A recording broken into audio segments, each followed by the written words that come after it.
Bismillahirrahmanirrahim. Assalamualaikum warahmatullahi wabarakatuh.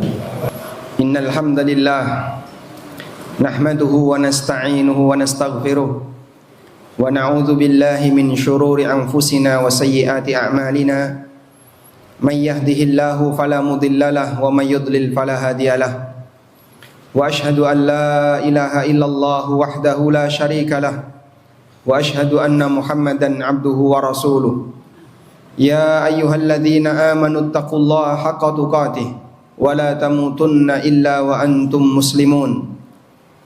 Ya ayyuhan nasu taqu rabbakumul ladzi khalaqakum min nafsin wahidah wa khalaqa minha zawjaha wa batha minhuma rijalan katsiran wa nisaa'a wattaqullaha alladzi tasaaluna bihi wal arham innallaha kana 'alaikum raqiba. Ya ayyuhalladzina amanu taqullaha wa qulu qawlan sadida yuslih lakum a'malakum wa yaghfir lakum dhunubakum wa man yuti'illaha wa rasulahu faqad faza fawzan 'azima. Amma ba'du fa inna asdaqal hadithi kitabullah wa khairal huda huda nabiyyina Muhammadin sallallahu alaihi wasallam wa syarral umuri muhdatsatuha fa inna kulla muhdatsatin fid dini bid'ah wa kulla bid'atin dhalalah wa kulla dhalalatin finnar. Wa usalli wa usallim ala nabiyyina Muhammadin wa ala alihi wa sahbihi ajma'in. Ketika seorang mukmin mendapatkan perintah dari Allah dan Rasulnya, tidak ada pilihan yang lain selain mereka mengatakan sami'na wa ata'na. Dan itu menjadi kewajiban bagi siapapun.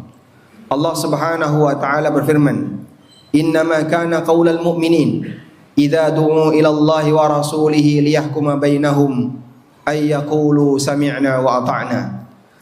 Ucapan orang yang beriman ketika mereka diajak untuk kembali kepada Allah dan Rasulnya agar menjadi hakim bagi setiap urusannya, mereka hanya boleh mengatakan sami'na wa ata'na, kami dengar dan kami taat. Sebab apa yang disampaikan oleh Allah dan Rasulnya sallallahu alaihi wasallam, itulah satu-satunya yang nanti akan menyelamatkan dirinya untuk mendapatkan kebahagiaan di dunia dan di akhirat. Akan tetapi sangat disayangkan bagi sebagian manusia, terkadang mereka terhalangi untuk mau tunduk dan taat kepada Allah disebabkan karena faktor yang lain. Di antara faktor yang menyebabkan orang terhalangi untuk mengikuti kebenaran adalah keberadaan budaya. Kenapa bisa disebut demikian?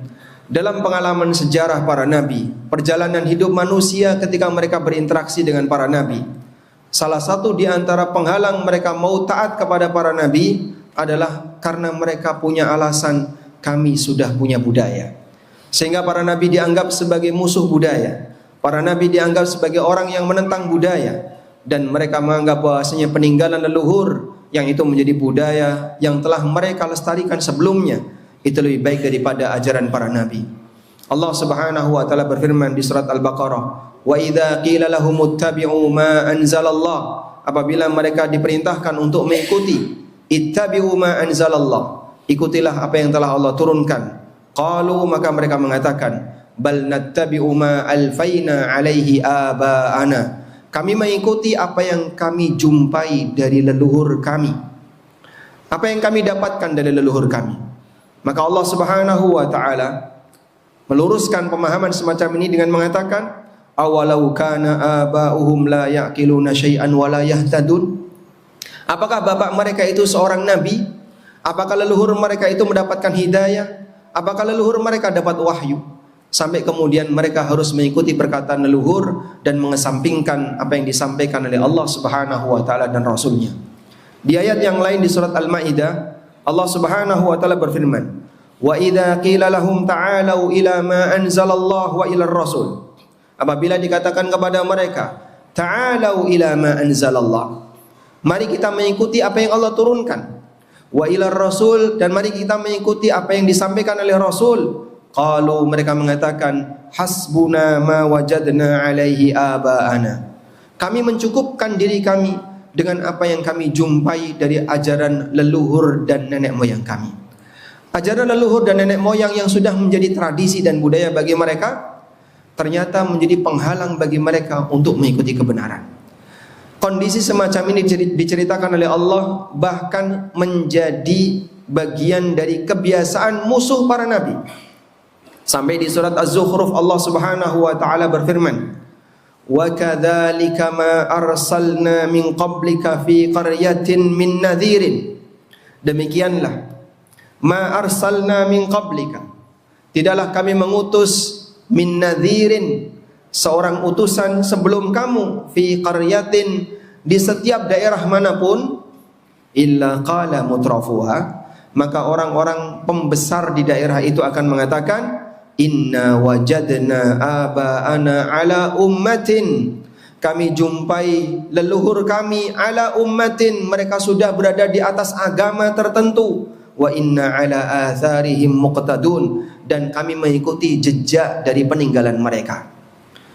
Allah sebut ini sebagai kebiasaan yang terjadi di antara para musuh Nabi. Sehingga dari zaman Nabi yang pertama sampai zaman Nabi yang terakhir, ketika dimusuhi oleh orang-orang yang tidak sependapat dengan mereka, tidak mau taat dengan aturan Allah, alasannya adalah kami telah menjumpai ajaran leluhur kami. Kami telah mendapatkan ajaran leluhur kami. Disinilah Anda bisa lihat, ketika budaya itu dijadikan sebagai agama, maka seseorang tidak akan mau berganti dengan kebenaran yang dibawa oleh para nabi.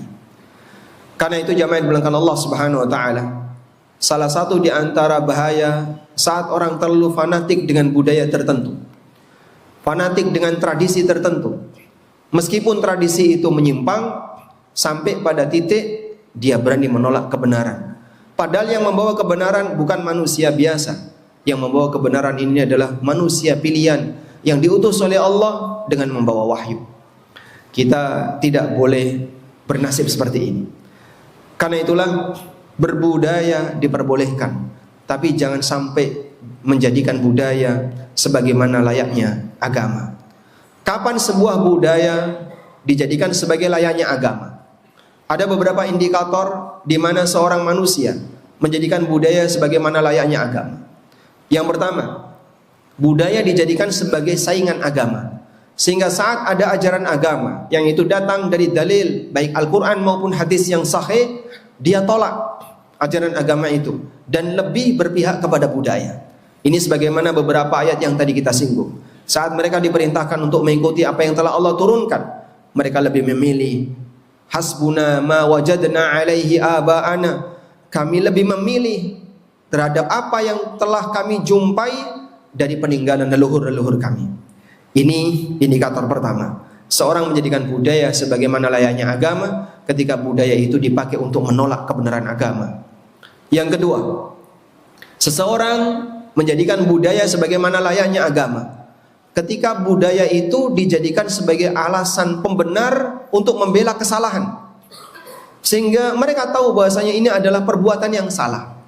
Mereka tahu bahwasanya perbuatan ini bertentangan dengan agama, tapi mereka membela perbuatan itu karena mereka beralasan ini sudah menjadi tradisi dan budaya leluhur kami. Orang-orang musyrikin, mereka ketika tawaf di Ka'bah sambil telanjang, dengan pengertian bahwasanya kami tidak boleh tawaf di Ka'bah dengan menggunakan pakaian yang pernah digunakan untuk maksiat. Dan hampir semua pakaian yang mereka miliki pernah digunakan untuk maksiat. Maka pilihannya adalah kalau mereka tidak punya pakaian baru, mereka harus telanjang ketika tawaf. Saat mereka diingatkan untuk meninggalkan tradisi telanjang ketika tawaf, mereka mengatakan, wa idza fa'alu fahishatan qalu wajadna 'alaiha aba'ana. Apabila mereka melakukan perbuatan yang keji, perbuatan fahisyah, dan yang dimaksud praktek fahisyah di sini adalah telanjang ketika di Masjidil Haram. Sampai sebagian wanita ketika tawaf, mereka tawaf di malam hari, hanya tinggal menutupi kemaluannya, yang lain dilucuti semuanya. Dan mereka mengatakan, wajadna 'alaiha aba'ana, kami jumpai dulu leluhur kami, bapak kami, leluhur kami, nenek moyang kami melakukan seperti ini. Subhanallah. Sehingga saat mereka diingatkan dengan kesalahan yang mereka lakukan, mereka mengatakan, Ini sudah menjadi budaya dan tradisi leluhur peninggalan nenek moyang kami. Yang ketiga, ada sebagian orang yang ini menunjukkan bahwasanya budayanya telah menjadi agamanya ketika dia mewarnai keyakinan dalam dirinya berdasarkan budaya. Sehingga orang punya keyakinan mitos tertentu, punya keyakinan tahayul tertentu, yakin ada yang namanya bulan sial, keyakinan dengan ada yang namanya hari sial. Ini geblak Simba, hari ini adalah hari kematian Simba, hari ini adalah hari sial, dan seterusnya. Dari mana mereka memiliki keyakinan seperti itu? Kata bapak, kata orang tua dulu, jari ini dan jari ini. Sehingga dia memiliki keyakinan berdasarkan apa kata leluhurnya. Padahal keyakinan yang ada pada diri seorang hamba tidak boleh terjadi kecuali berdasarkan wahyu. Karena yang namanya ideologi itu harus bersumber dari wahyu. Kita tidak tahu sesuatu yang gaib. Kita tidak tahu sesuatu yang tidak bisa diindra oleh manusia. Sehingga seseorang bisa mengatakan A dan B dalam perkara gaib, sumbernya harus satu, yaitu wahyu yang datang dari Allah Subhanahu wa taala. Ittabi'u ma unzila ilaikum min rabbikum wa la tattabi'u min dunihi awliya. Ikutilah apa yang telah diturunkan dari Rabb kalian, baik dalam masalah akidah maupun yang lainnya. Sehingga keyakinan seorang hamba harus bersumber dari apa yang diajarkan Nabi sallallahu alaihi wasallam. Meskipun jamaah, banyak masyarakat di tengah kita yang mereka punya keyakinan sumbernya nggak jelas. Saat ditanya, jari ini orang tua seperti itu, katanya orang tua seperti itu, akidah tapi jari ini. Tentu kita tidak ingin bernasib seperti ini.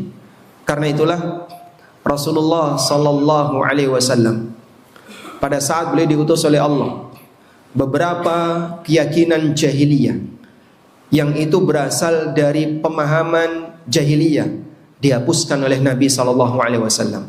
Beliau pernah mengatakan, la tiara wala safara wala adwa wala itra. Tidak ada tiara, tidak ada safar, tidak ada adwa. Tidak ada keyakinan sial, tidak ada keyakinan bahwasanya bulan safar adalah bulan sial, tidak ada keyakinan bahwa penyakit bisa berpindah dengan sendirinya. Diingkari oleh Rasulullah sallallahu alaihi wasallam. Sebab keyakinan seperti ini berkembang di tengah masyarakat jahiliyah. Dulu masyarakat jahiliyah punya keyakinan bulan Syawal adalah bulan sial untuk menikah.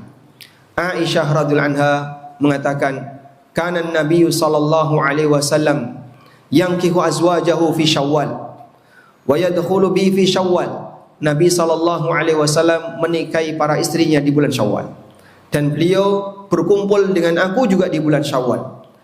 Wa kana tuhibbu an tuzawwija nisaaha fi Syawal. Dan Aisyah menyukai kalau menikahkan wanita yang ada di sekitarnya dilakukan di bulan Syawal. Lalu kata beliau, fa ayyu nisa'in ahdha minni. Wanita siapa yang lebih berbahagia daripada aku? Sehingga orang yang menganggap bahwasanya bulan Syawal adalah bulan sial untuk menikah, sekarang lihatlah aku. Aku dinikahi oleh Nabi sallallahu alaihi wasallam di bulan Syawal. Tapi kata Aisyah, aku sangat bahagia. Sebab dulu mereka punya keyakinan menikah di bulan Syawal adalah pernikahan yang akan mendatangkan bencana. Dan buktinya pernikahan Nabi sallallahu alaihi wasallam di bulan Syawal justru mendatangkan kebahagiaan. Maka semua keyakinan budaya seperti ini perlu kita bersihkan. Kita bersihkan dari diri kita, dari lingkungan keluarga kita, agar jangan sampai dibawa mati sementara keyakinan itu belum hilang. Demikian sebagai khutbah yang pertama, semoga bermanfaat. Aqulu qauli hadza wa astaghfirullah. Alhamdulillahi wa kafa, wassalatu wassalamu ala rasulil mustafa wa ala alihi wa sahbihi wa mawalah. Wa ashhadu an la ilaha illallah wahdahu la syarika lah. Wa ashhadu anna Muhammadan abduhu wa rasuluh. Ya ayyuhalladzina amanu taqullaha haqqa tuqatih wa la tamutunna illa wa antum muslimun. Hadirin jamaah Jumat yang dimuliakan Allah, Islam tidak memusuhi budaya secara totalitas. Namun orang tidak boleh beralasan dengan budaya untuk memusuhi Islam. Dan banyak sebagian di antara manusia yang terkadang mereka tidak setuju dengan ajaran tertentu karena alasan ini bertentangan dengan budaya. Karena itulah kalau kita lihat ada beberapa budaya yang justru ditekankan oleh Nabi sallallahu alaihi wasallam. Seperti budaya memuliakan tamu, budaya bergaul dengan baik kepada tetangga, sampai dikaitkan dengan iman. Rasulullah SAW bersabda, "Man kana yu'minu billahi wal yaumil akhir falyukrim dhaifah." Siapa yang beriman kepada Allah dan hari akhir, dia harus memuliakan tamunya. Dalam hadis yang lain Nabi SAW mengatakan, "Man kana yu'minu billahi wal yaumil akhir falyukrim jara." Siapa yang beriman kepada Allah dan hari akhir, muliakan tetangganya. Kita punya budaya memuliakan tetangga, mengenal tetangga, akrab dengan tetangga, gerapiak dengan lingkungan masyarakat, berbaur dengan lingkungan masyarakat, dan itu bagian dari sesuatu yang diajarkan dalam agama. Bahkan Nabi SAW sampai mengingatkan dengan peringatan keras, "Wallahi la yu'min, wallahi la yu'min, wallahi la yu'min." Demi Allah tidak beriman, tidak beriman, tidak beriman. Man hum ya Rasulullah? Siapa mereka ya Rasulullah? Man la ya'manu jaruhu bawa'iqah. Orang yang di mana tetangganya tidak bisa merasa aman dari gangguannya. Ada orang yang dia merasa bahwasanya dialah manusia yang menjadi penjaga gawang budaya, tapi di saat yang sama dia justru tidak baik dengan tetangganya. Jadi siapa yang lebih berbudaya? Mereka yang beragama, ataukah justru orang yang jauh dari agama tapi dia justru banyak menyakiti tetangganya? Karena itulah Islam datang untuk memperbaiki budaya. Peradaban yang tertinggi adalah peradaban yang diajarkan oleh manusia paling beradab, yaitu Rasulullah sallallahu alaihi wasallam. Allah memuji beliau, "Wa innaka la'ala khuluqin azim." Sesungguhnya engkau Muhammad berada di atas akhlak yang agung.